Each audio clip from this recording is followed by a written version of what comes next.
In Shabbos morning, I was waiting to Rav Shalom outside from the Bet Knesset. We're dedicating the Shiur לעילוי נשמת חווה שמחה בת יעקב ולהבדיל רפואה שלמה לחיה אילנית בת תמר נעמה בת רות. רפואת יעקב בן שרה בתור שאר. אנא השם הושיענה. So I was waiting to Rav Shalom outside from the Bet Knesset, and he came out and just stared at me, looked at me, and he told me, "You have such pretty face. It means you have a pretty heart, because the face are testifying on the heart."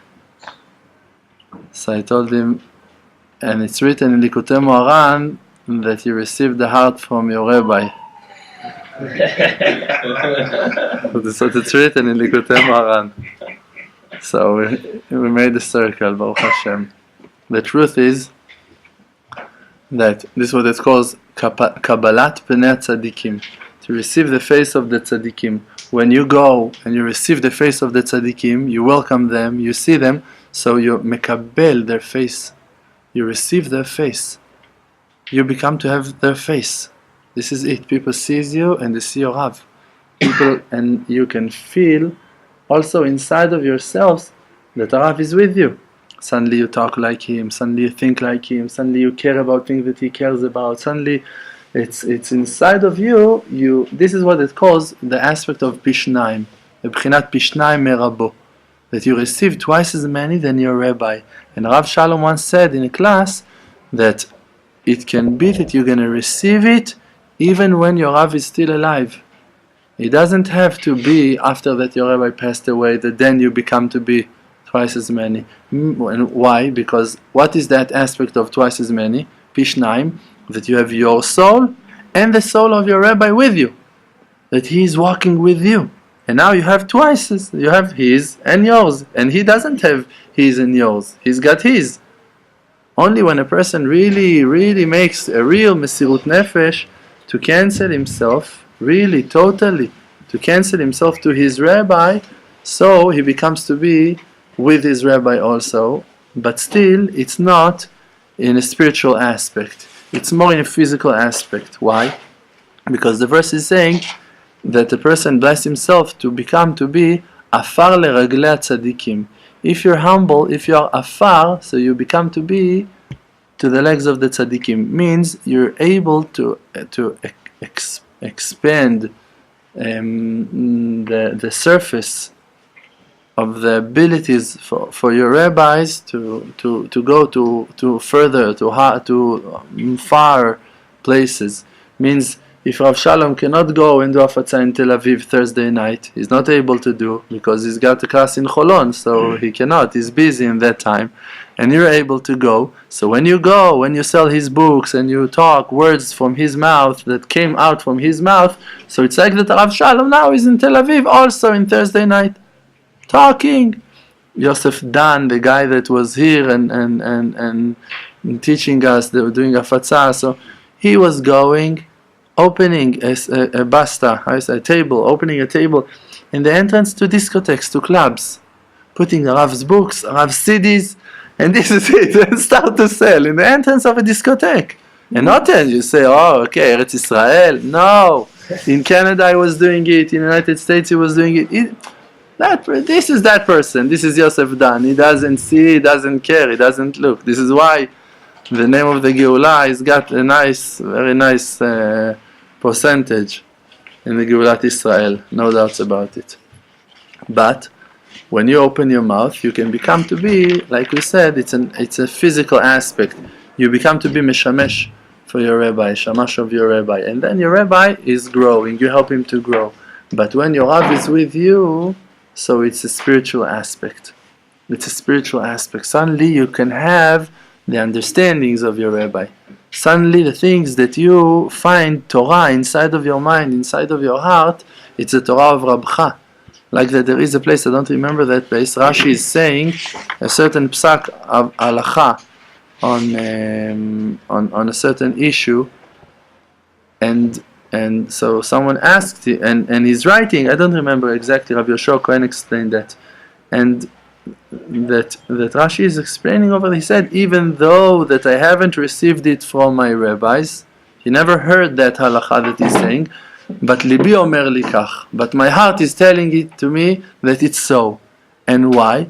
And he's explaining in one of his letters, in one of his explanations, because that everything that I have came from my rabbis, this is why I know that also that is from my rabbis. For sure my rabbi would say that psak. This is the free choice, this is the highest level of free choice. Like Moshe Rabbeinu, osif yom echad mida'ato. That Moshe Rabbeinu, Bore Olam, tells them, be ready in 2 days, and Moshe Rabbeinu comes to Am Yisrael and tells them, be ready in 3 days. He gave them another day. And the truth is that even that Bore Olam told him 2 days, halachically they couldn't be purified in 2 days, so they had to have 3 days, and Moshe Rabbeinu said it, even though that Bore Olam told him 2 days. So you need to have a certain courage, to have that ability that you can decide according to what that you learned from your rabbi. This is what it means to believe in yourself. Moshe Rabbeinu receives the holy tablets from Hashem Yitbarach, and the dibur, the mitzvah, the obligation, go and hand it to Am Yisrael.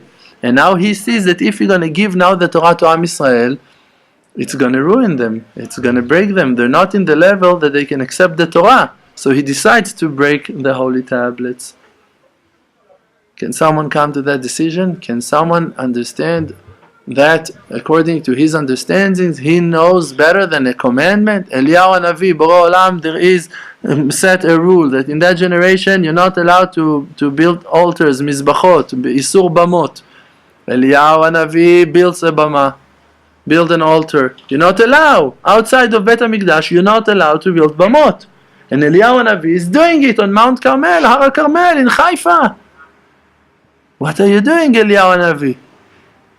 Eliyahu Hanavi, he knows better. Why? Because those tzaddikim, they know the real will of Hashem Yitbarach. They know the real will of their rabbi. This is what the Rav Shalom explained on Rabbi Nachman in the Seudah of the Hilula. Even though that I haven't been there in that Seudah, and I didn't hear this class, but someone told me this is what Rav Shalom said, so Baruch Hashem entered into my computer, Baruch Hashem. This is the right wisdom. Rav Shalom said, what's so special about Rabbi Nachman? Rabbeinu HaKadosh, he had a lot of students, and few of them were huge, very big, and admorim even, rabbis, very famous rabbis. And why? What was so special? You can see that after Rabbeinu passed away, immediately became to be an argument where to bury Rabbeinu, and no one knows. Only Rabbi Nachman knows. Only why Rabbi Nachman knows? Because he knew Rabbeinu, he knew what Rabbeinu wants, he knew the truth.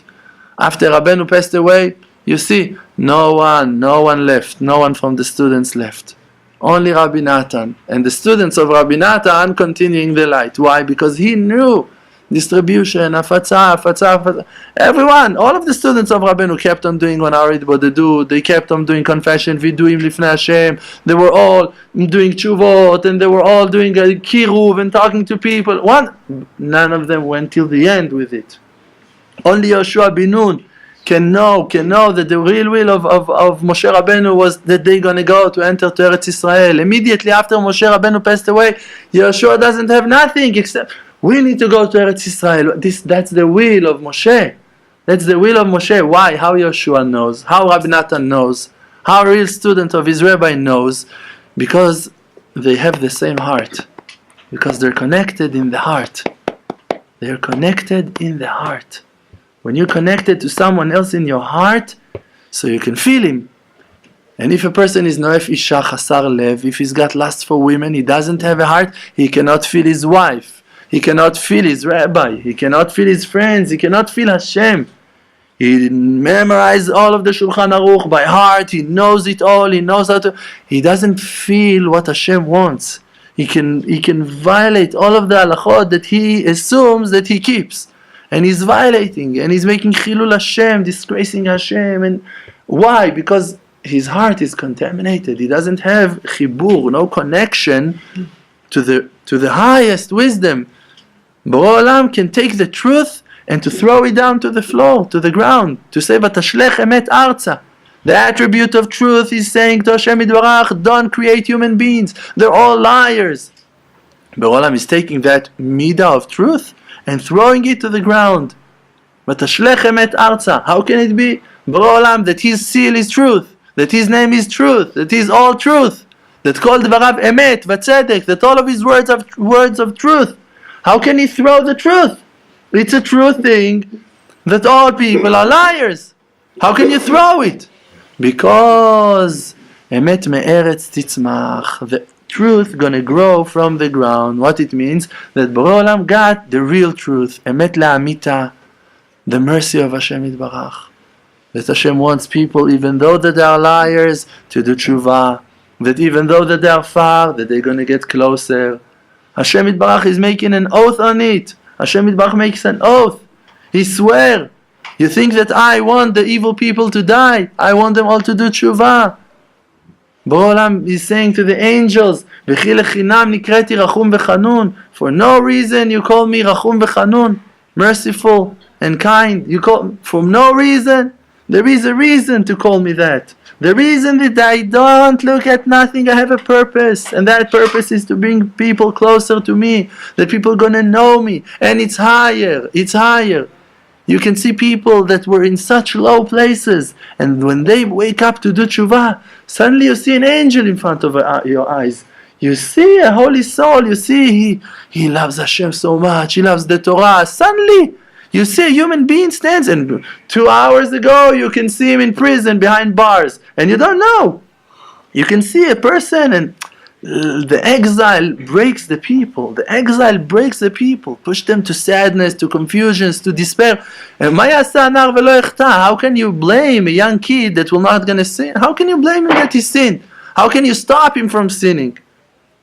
If you, Bore Olam, brought him to a violent neighborhood, in an arrogant family, and you brought him to a place that he's gonna be pushed to the corner, what do you want from him now? What do you want? He had to survive. You didn't taught him faith in Cheder. You haven't taught him how to get close to Hashem, how to talk to Hashem on his issue. Nothing. It was all fists or hands or knives or I don't know what. And this is it. So what do you want?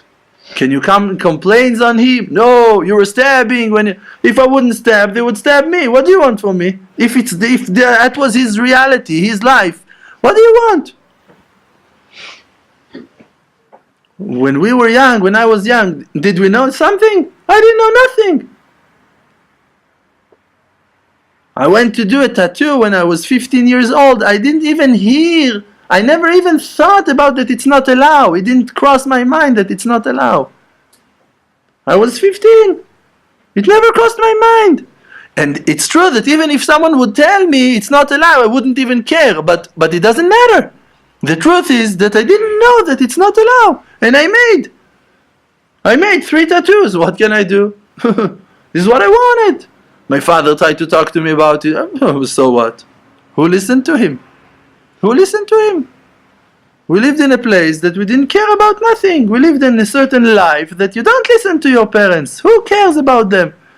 And even Rav Shalom is coming from the same place. He told us that he saw his father sitting and crying in Shabbos, in Friday night, that his father was sitting and crying when they were leaving the house and going to for discotheques, for clubs, for dating. And Shabbos, father was sitting and crying, and they, Maroccai, an old Maroccai, okay, poor father, he doesn't know, it's the time, it's Shabbos, no, I have all of the guys, everyone, and when you're there, you don't hear nothing, you don't feel nothing, you don't have a heart. So when Hashem gives you a heart, you need to wake up. Okay, now Hashem gave me a heart, so okay, I'll take it. This is the obligation. When you didn't have a heart, there is no one to blame. If there are things that you don't know still until today, no complaints at you. No complaints, zero complaints at you. All of that distance, it's nothing. For Hashem Yitbarach, it's nothing. Hashem Yitbarach, He doesn't He doesn't have arguments and complaints on His creations. He understands you.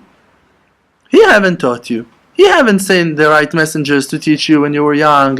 Your parents, they also born in the depths of the exile. They didn't heard nothing. They didn't know nothing. And even if they were religious, it can be even worse a lot of times, because people doesn't know nothing. People doesn't have no connection to Hashem. Don't have a heart.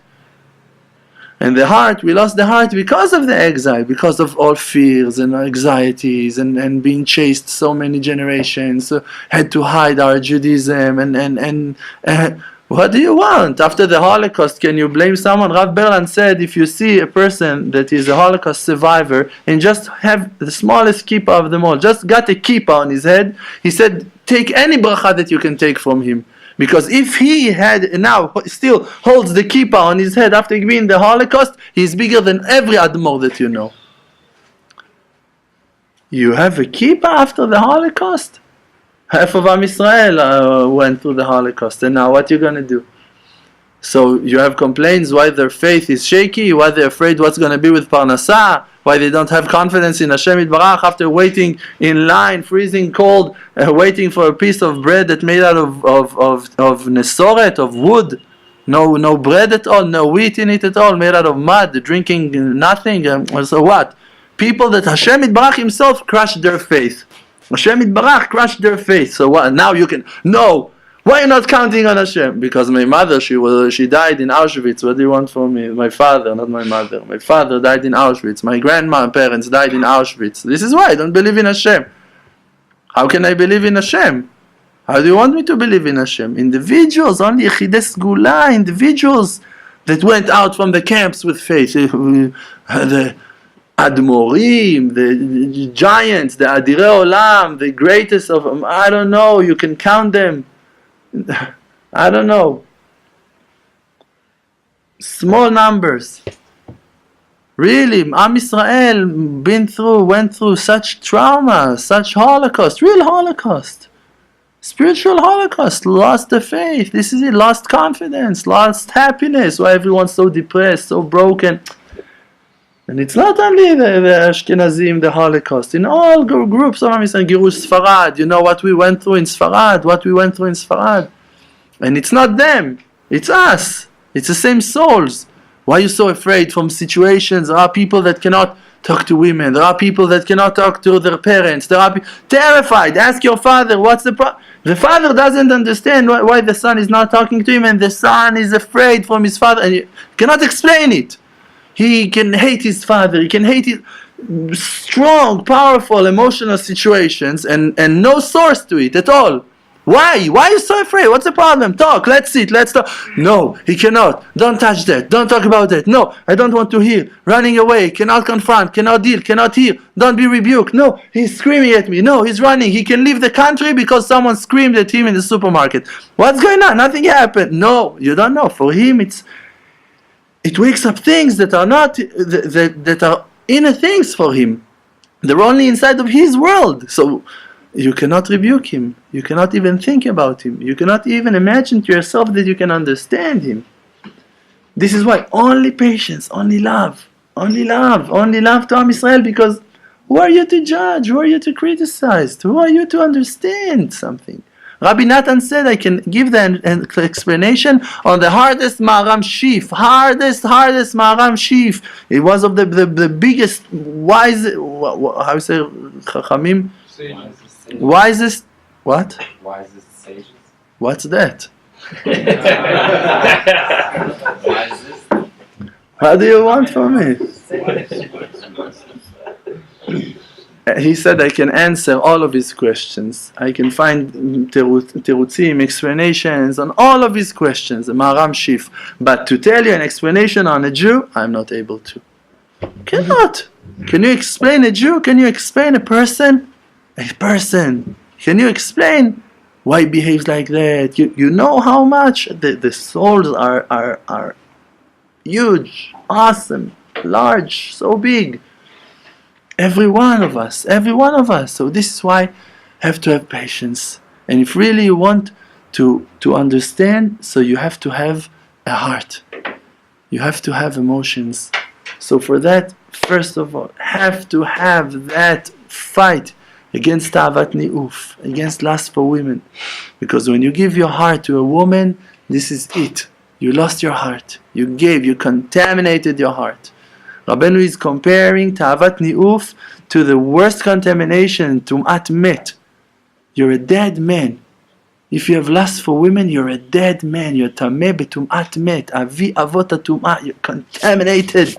Contaminated. You cannot feel, you cannot learn. All of the time you're suffering and you're thinking and you've been chased by your own thoughts and you blame yourself and you're afraid and you're sad and you're confused and then you're angry and you hate you're contaminated.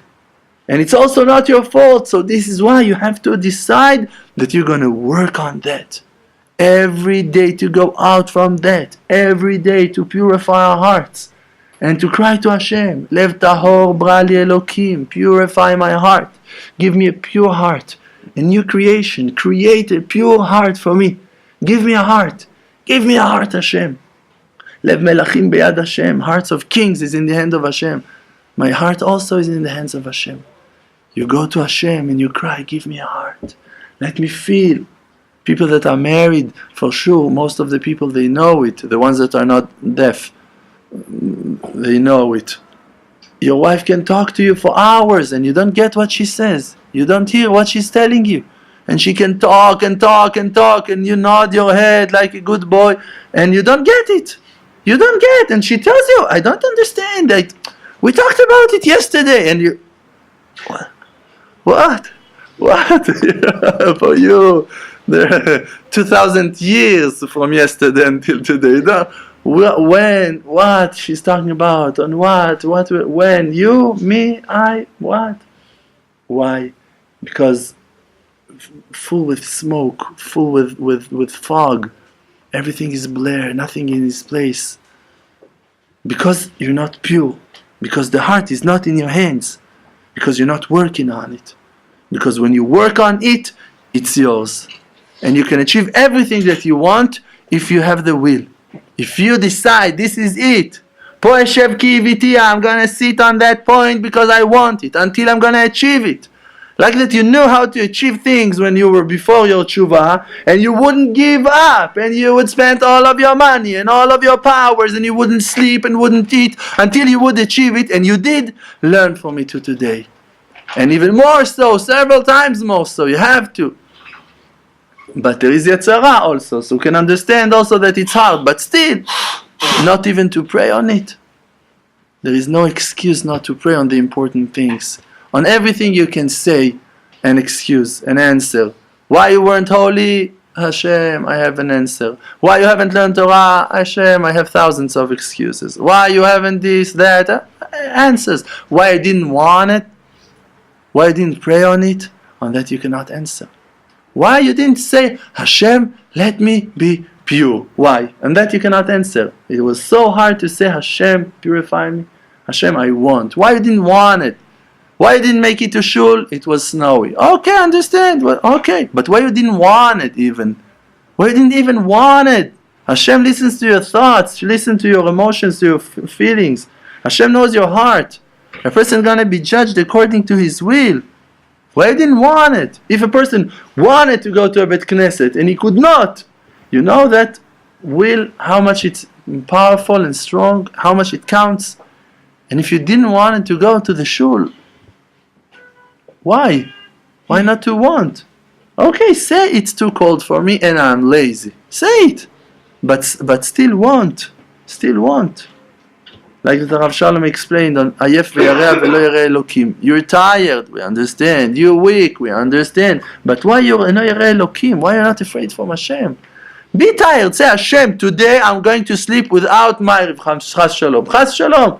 I'm just going to say Shema and I'm going to sleep. I don't have the powers for Ma'ariv. I don't have the power to go to shul. I'm sorry, but I want to.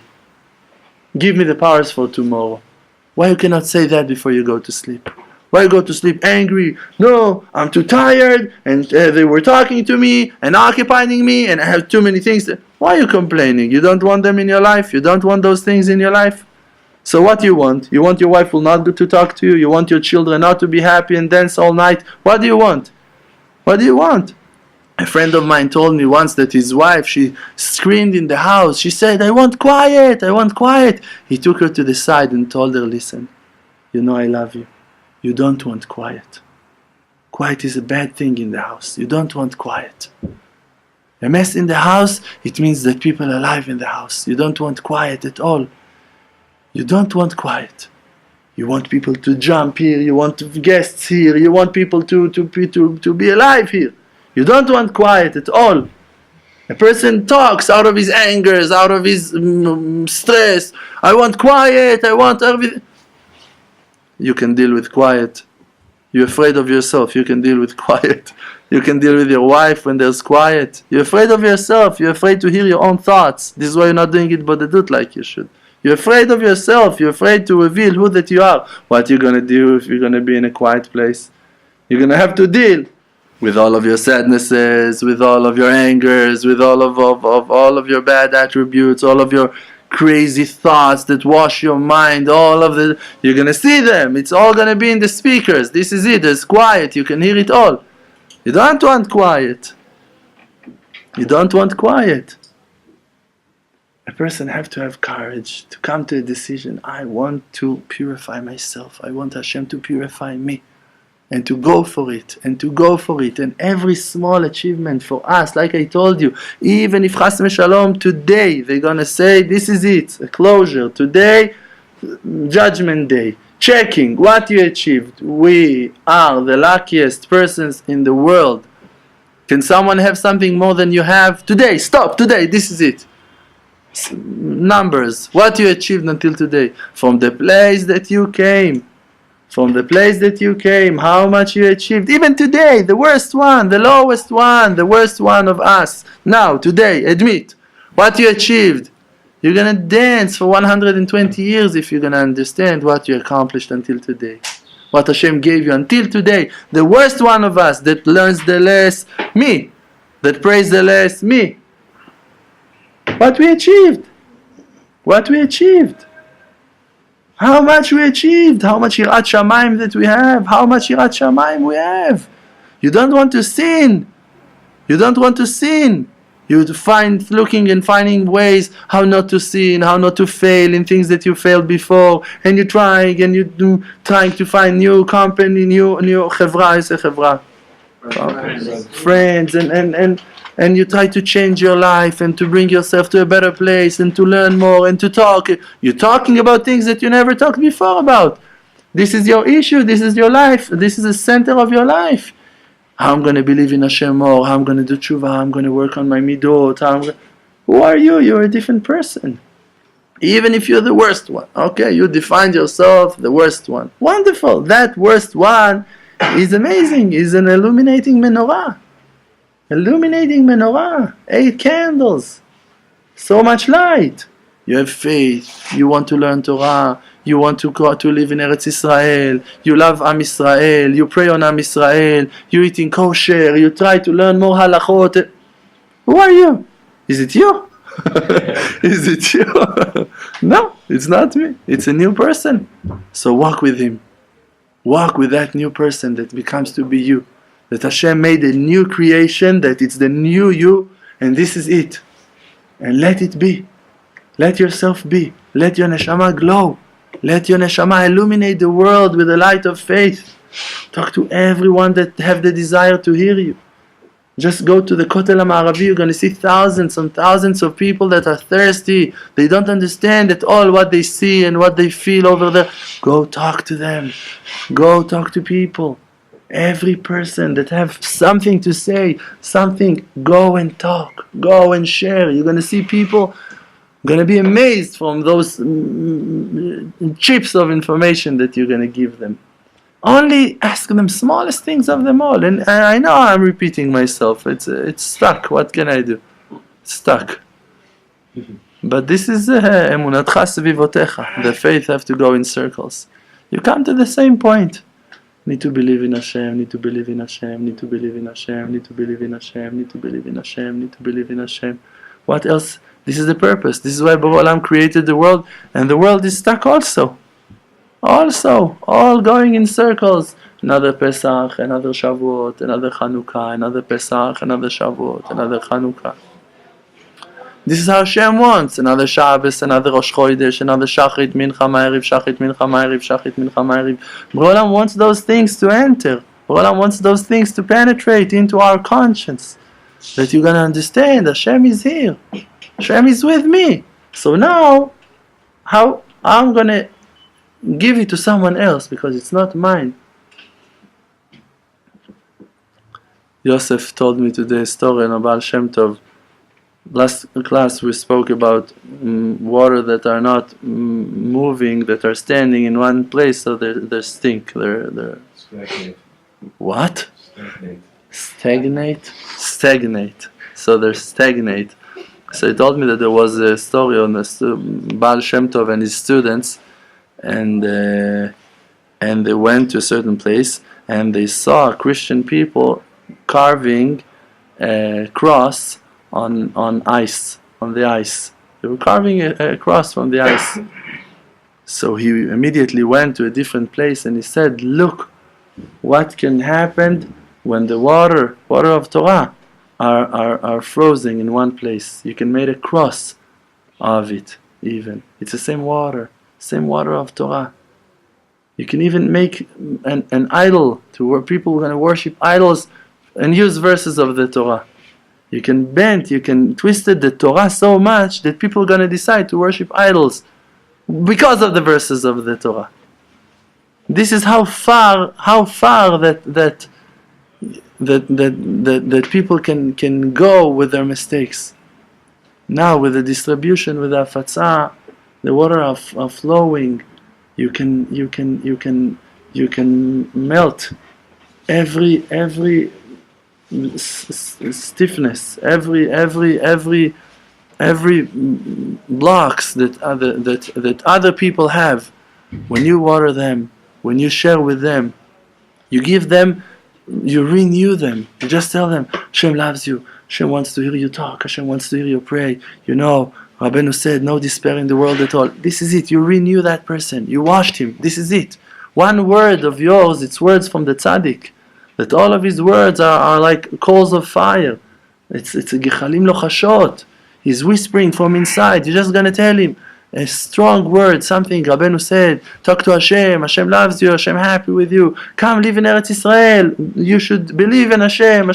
Whatever you're going to tell him, one phrase, one verse, one line, just one word you're going to tell him, it's going to wash him from inside. Those words are going to walk with him. He's going to start thinking about it. It's going to come in his dreams. People are going to talk to him about it. He's going to meet those words again in his life. Because the tzaddik kulo zera emet is all seed of truth, and it's a truth. And when you plant that seed, it's going to grow. It's not your job. You just need to make that act one time, to dare, to tell him, Hashem loves you. You can, by dancing and clapping your hands, you cancel all judgments. No despair in the world at all. Every word you're going to tell him, every verse from every small thing. I'll pray on you. I love you. I care about you. I'll mention you in my Bodeduyot. Check the Emuna channel. You don't know what you're going to tell him. You don't know what's going to happen to him. You don't know what's going to happen to him. A student of mine that for a long time wasn't watching the classes, and he went so low, so far, and he wrote to me, I'm in the worst condition I ever been in my life. I told him, there is a Emuna channel. Check. So many classes over there. Come back. One step after the other. And after 2 days, he wrote to me totally different emails already. Totally different emails. Because when you give something so small, you give a business card. You just hand it to him. You tell him, check it out. You don't know what he gonna. Bore Olam gonna supervise from now on. This is it. This is the ticket for life. It's a ticket for life. He's gonna find himself going to Uman. He's gonna find himself checking classes, reading articles. He's gonna join the WhatsApp group. I don't know what. Yes, immediately he finds the source of life in his life. New water to wash his life, to purify his life. Life water. Life water. Maim Chaim. Maim Chaim. Each and every one of us have the ability to give life. Chaim em lemotzehem. It's life to the one that finds them. And Rabotenu said, lemotziahem bapeh, to the one that express the words of Torah. You learned, okay, you've been taught, you learned, you got it, express it. Then it's going to give life. If you just have it all inside your stove, it's the best dish. If you're not going to put it on the table, no one can eat it. You have millions of dollars in your bank account. You're not giving charity. No one can enjoy it. You're poor. Like we're talking again and again. It's stuck on repeat. Thank you, Rabbi Isai.